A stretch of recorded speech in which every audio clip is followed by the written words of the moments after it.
Les missions conférées à la Cour des comptes en tant que juridiction supérieure de contrôle des finances publiques par la loi organique numéro 014-2000/AN du 16 mai 2000 qui la régit, complétée par celle relative aux lois de finances du 6 novembre 2015, vise à améliorer la gouvernance et la transparence dans la gestion des entités soumises à son contrôle par l'utilisation régulière et efficiente des finances publiques. En plus de cette mission de contrôle, la Cour sanctionne les fautes de gestion, assiste le Parlement dans le contrôle de l'exécution des lois de finances et assure la certification des comptes de l'État. Ces missions juridictionnelles et non juridictionnelles sont complétées par une mission informative que la loi lui a confiée, sans laquelle sa contribution à l'assainissement de la gestion des finances publiques serait incomplète.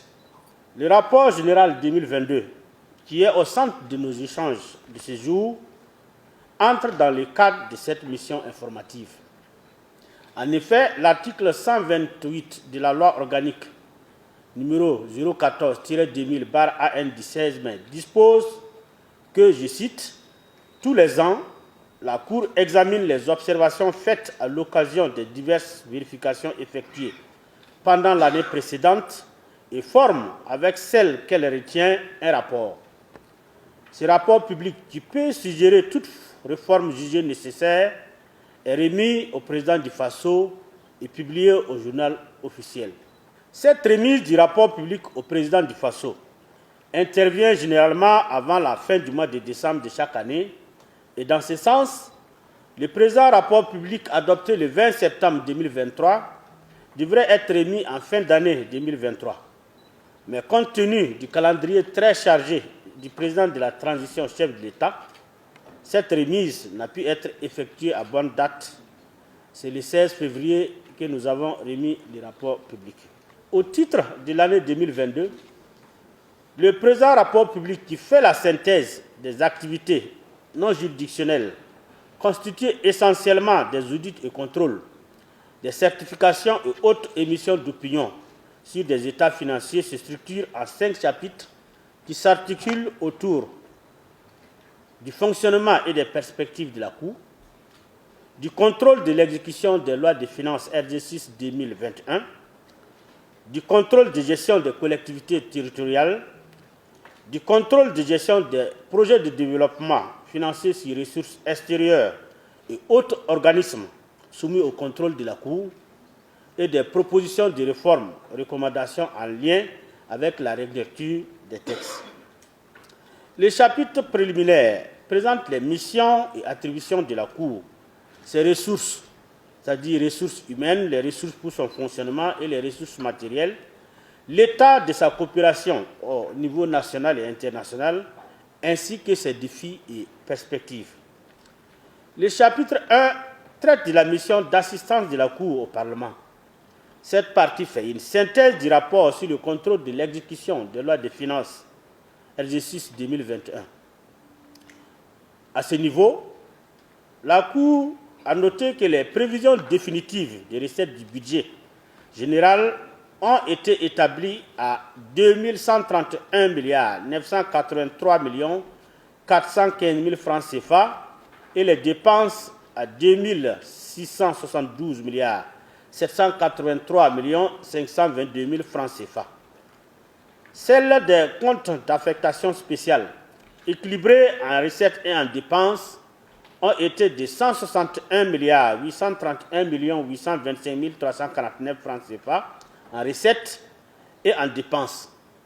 Après exécution, les recettes du budget général s'élèvent à 2162 653 284 346 francs CFA, et les dépenses payées s'élèvent à 2 550 milliards 426 406 115 francs CFA, dégageant un résultat déficitaire de 387 milliards 773 121 769 francs CFA.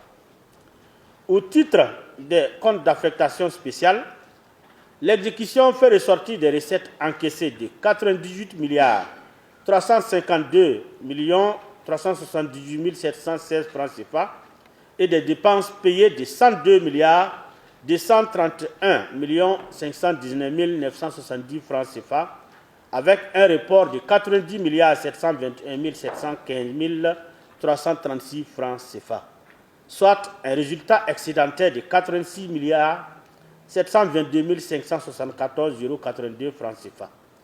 Le résultat des lois de finances de l'exercice 2021 est déficitaire de 301 milliards 054 547 687 francs CFA. Le résultat patrimonial de l'exercice 2021 est excédentaire de 358 milliards 333 453 859 francs CFA. Le chapitre 2 traite des résultats du contrôle non juridictionnel, notamment du contrôle de la gestion des collectivités territoriales et plus précisément de la commune rurale de Nangrango, exercice 2014 à 2017.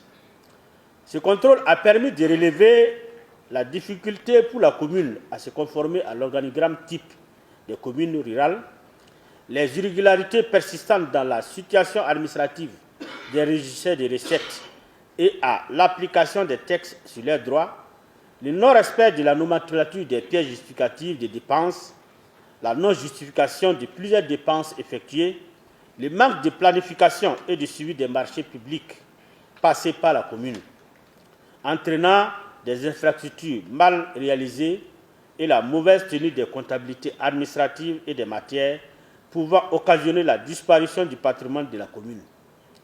En outre, un problème global d'archivage a été relevé, mettant le maire dans l'impossibilité de garder la mémoire des activités. La Cour a formulé des recommandations sur la base des constats ainsi relevés. Le chapitre 3 du rapport 2022 traite du contrôle de gestion des projets de développement financés sur ressources extérieures et autres organismes soumis au contrôle de la Cour. Il s'agit ici, en premier lieu, des audits de performance et financiers réalisés par la Cour et en second lieu du contrôle de l'utilisation des financements publics des campagnes électorales et hors campagne électorale. Concernant les audits, la Cour a porté une appréciation générale sur un fonds et deux programmes. Le Fonds spécial routier du Burkina, exercice 2016 à 2019, le programme d'appui au développement sanitaire PADS, exercice 2018 à 2020, et le programme d'approvisionnement en eau potable et assainissement PAEA, exercice 2021. L'audit de performance a concerné le Fonds spécial routier du Burkina et le programme d'appui au développement sanitaire et l'audit financier de PAEA. La Cour a constaté qu'au niveau du Fonds spécial routier du Burkina, le ministère en charge des infrastructures, le ministère en charge des finances et le Fonds spécial routier du Burkina n'ont pas, en fonction de leur rôle et responsabilités respectifs, mobilisé exhaustivement les ressources et financé la construction et l'entretien du réseau routier de manière efficace et dans un cadre de bonne gouvernance. Au niveau du PADS, la Cour a relevé des insuffisances majeures au niveau du cadre institutionnel du PADS, de la gestion financière et comptable et des marchés. Les recommandations formulées par la Cour permettront d'améliorer d'une part le recouvrement des ressources du Fonds spécial routier Burkina et un meilleur fonctionnement des travaux d'entretien et de construction des infrastructures routières et d'autre part les performances du PADS en vue des renforcements significatifs du système de santé. L'audit financier a concerné le PAEA. La Cour a certifié que les états financiers du PAEA, arrêtés au 31 décembre 2021, sont réguliers et sincères et donnent une image fidèle du résultat des opérations de l'exercice écoulé, de la situation financière ainsi que du patrimoine du programme. Toutefois, certaines recommandations ont été formulées au regard des insuffisances constatées dans la gestion financière et comptable, la gestion administrative et la gestion des marchés. En ce qui concerne le contrôle de l'utilisation des subventions de l'État pour les campagnes électorales et les activités hors campagne électorale en 2020 et 2021, il a été porté sur des éléments de forme et de fond. Le contrôle sur les éléments de forme ont consisté à l'examen de la conformité des documents et pièces justificatives déposés et du respect des délais de dépôt des rapports financiers. Quant au contrôle sur les éléments de fond, il a porté sur la régularité des dépenses effectuées. Ce contrôle a permis à la Cour de relever plusieurs types d'irrégularités et de prononcer les sanctions légales prévues. Le chapitre 4 du rapport traite des propositions de réforme et recommandations en lien avec la relecture des textes, notamment les propositions de relecture des textes relatifs à l'exécution des lois de finances, à la gestion des projets et programmes de développement et au contrôle de l'utilisation des subventions de l'État pour les campagnes électorales et les activités hors campagne électorale. Telle est la substance du rapport public 2022 qui a été remis au président de la transition le 16 février dernier. Je suis Kabari Rodrigue du journal Le Quotidien. J'ai quelques petites préoccupations. La première porte sur la suite à donner à ces rapports. Nous savons qu'il y a des irrégularités qui ont été relevées. Quelles sont les dispositions prises à l'encontre des fautifs? Est-ce que déjà il y a des dossiers qui ont été déjà jugés et qui sont en cours ou qui sont en cours de jugement? Est-ce qu'on peut avoir une idée de ces dossiers-là? La deuxième préoccupation, c'est par rapport au remboursement suite aux décisions déjà rendues par la Cour des partis politiques qui ont bénéficié de la subvention de l'État. Est-ce que ces partis-là se sont déjà mobilisés et combien ont déjà été encaissés de leur part? Est-ce qu'on peut avoir également une idée? Je suis Franck Aristide Jefa de Ouaga FM. Alors, je vais prendre deux points que vous avez soulignés dans la déclaration liminaire, notamment en ce qui concerne la situation de la commune de Nagrengo et le fonds spécial routier. La question est de savoir, est-ce que les irrégularités constatées et soulignées tout à l'heure sont de nature à être sanctionnées en ce qui concerne évidemment ces deux situations, la commune de Nagrengo et le fonds spécial routier. Si oui, qu'est-ce qui va être fait concrètement en termes donc juridiques? Merci. Je suis Benjamin Kwame de la télévision BF1. Est-ce que vous pouvez nous dire aujourd'hui quelle institution n'a pas bien géré les ressources de l'État, en exemple, pour que l'opinion sache effectivement, et quelles sont justement les sanctions qu'elle encourt? Et pour revenir sur la deuxième question, en termes de gestion des subventions en ce qui concerne les élections, quel parti, s'il y en a eu, a mal géré, on va dire, ou n'a pas utilisé à bon escient les ressources attribuées? Borema Kendo, les éditions Le Pays. Concrètement, à quoi doivent-ils s'attendre les deux personnalités politiques exclues du financement public? Vous avez indiqué dans le rapport que vous avez aussi contrôlé la gestion du budget exercice 2021. Alors nous savons que le Burkina souscrit effectivement au budget programme. Alors ma question est de savoir, est-ce que cette gestion du budget 2021 a été faite de façon efficace et efficiente? Par rapport aux irrégularités qui sont relevées à l'encontre de certaines personnes qui peuvent être qualifiées de fautes de gestion, évidemment, les mesures sont entreprises. Les réquisitions ont été prises par le parquet général contre certaines personnes et les dossiers sont actuellement en procédure d'instruction. Alors vous savez que la procédure plus ou moins judiciaire n'est pas une procédure aussi rapide, surtout quand le dossier doit passer par la phase de l'instruction. Ça met un peu de temps, c'est-à-dire on vous soupçonne d'avoir commis une faute. Alors, on amène le dossier en instruction pour que le conseiller rapporteur, comme nous l'appelons à la Cour des comptes, qui est pratiquement la même chose que le juge d'instruction au niveau du tribunal, puisse rassembler les éléments probants pour étayer la faute qui vous est reprochée. Alors, il l'instruira à charge et à décharge. À la fin de son instruction, il dira par une ordonnance si les soupçons de faute qui vous sont reprochés peuvent être établis. Si tel est le cas, le dossier est renvoyé en jugement devant la Chambre et effectivement, un jugement a lieu. Et bien sûr, si vous devez être condamné, vous serez condamné. Le procureur général est là. Par rapport au fonds spécial routé du Burkina, des poursuites ont été engagées. Par rapport au PADS, des poursuites ont été engagées. Et spécialement par rapport au PADS, relativement aux fonctionnaires qui ont été mis à la disposition du projet et qui ont continué pendant un certain temps à toujours percevoir leur salaire au niveau du ministère des Finances, le chef de l'État, quand nous lui avons remis les rapports, il a instruit de saisir le ministre des Finances pour que des ordres de recettes puissent être émis contre ces fonctionnaires. Et nous avons adressé la lettre au ministre des Finances avec une copie du rapport pour suite à donner.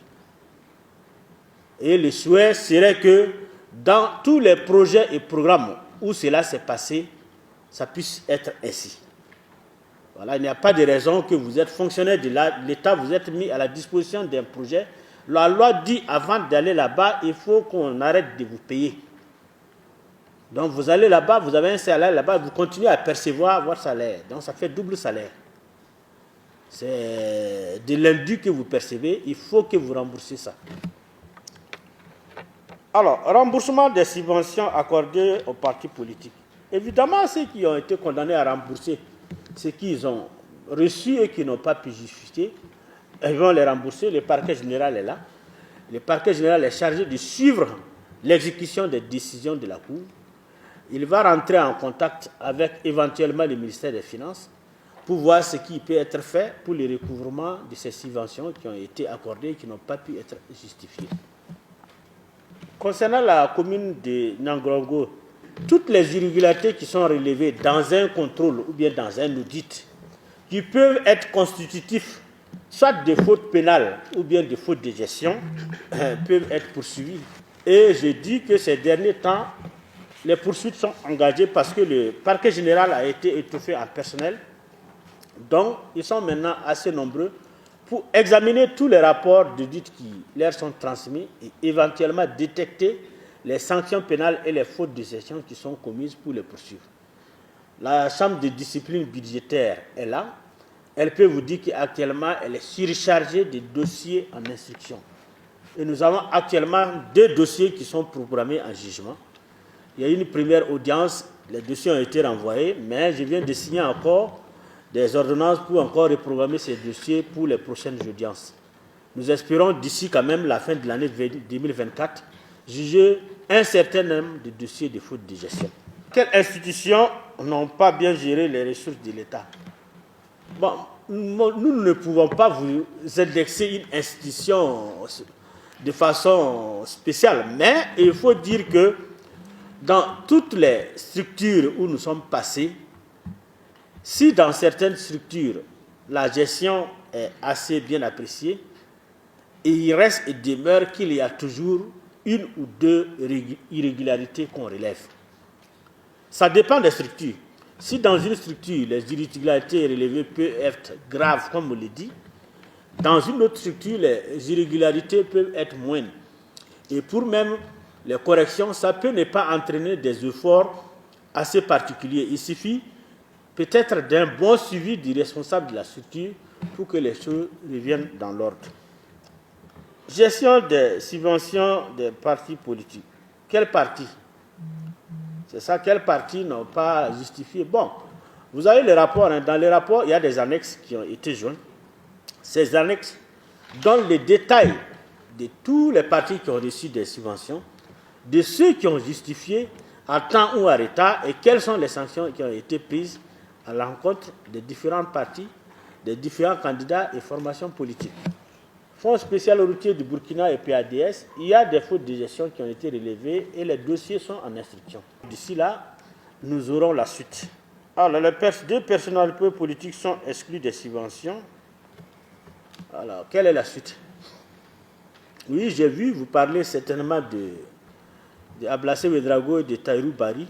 Je précise que M. Tahirou Bari a fait un recours contre la décision qui a été prise par la Cour des comptes. Il estime que la décision qui a été prise à son égard n'est pas juste, donc il a fait un recours. Et son dossier est en traitement. Ce qui veut dire quoi? Si au bout de l'examen de son recours, il s'avère que la raison pour laquelle il avait été exclu de la subvention ne sont pas fondées, évidemment qu'il sera remis dans le lot des personnalités qui peuvent bénéficier des subventions pour les élections. Alors, quant à M. Ablassé Ouedraogo, nous n'avons pas encore de réaction de sa part. On attend. Alors, pour en revenir aux partis et formations politiques, la précision à faire sur 125 rapports financiers qui étaient attendus, 48 partis politiques n'ont même pas donné de rapport à la Cour. Par rapport à ces 48, nous avons fait un communiqué dans la presse pour leur dire qu'on ne les retrouve pas. Ils n'ont pas d'adresse, ils n'ont pas de siège. Ils n'ont qu'à venir au moins à la Cour, prendre les rapports provisoires de la Cour et éventuellement nous apporter une contradiction. Donc ces 48 ne se sont pas présentés. Et c'est par rapport à ces 48 que, évidemment, la Chambre a statué tout dernièrement. Voilà. Donc, à l'opinion d'apprécier, à tout un chacun d'apprécier. Les choses commencent à s'améliorer dans la gestion, dans l'exécution des budgets programmes. Évidemment, tout ne peut pas être parfait. Il reste encore des petits points de réglage, mais nous disons que si les gens suivent la réglementation en vigueur, et si les gens savent que derrière les actes qu'ils posent, il y a des organes de contrôle, il y a quelqu'un qui va venir contrôler, ils vont faire plus attention. Alors c'est le lieu pour nous de rappeler qu'il faut évidemment qu'on donne suffisamment de moyens aux organes de contrôle pour pouvoir les permettre d'effectuer les contrôles. L'idéal serait que chaque année on puisse auditer tous les ministères dans ce pays. Que l'on puisse auditer tous les projets et programmes dans ce pays. Que l'on puisse auditer toutes les communes, autant rurales, urbaines et les conseils régionaux. Merci à tous les journalistes, à tous les organes de presse qui sont là ce matin. Nous vous remercions à votre juste valeur et nous comptons toujours sur vous. On se dit au revoir et peut-être à l'année prochaine. Mais n'hésitez pas, ceux qui sont intéressés par des recherches par rapport à nos documents, de saisir la Cour et de demander ces documents. Nous allons les mettre à votre disposition pour exploitation.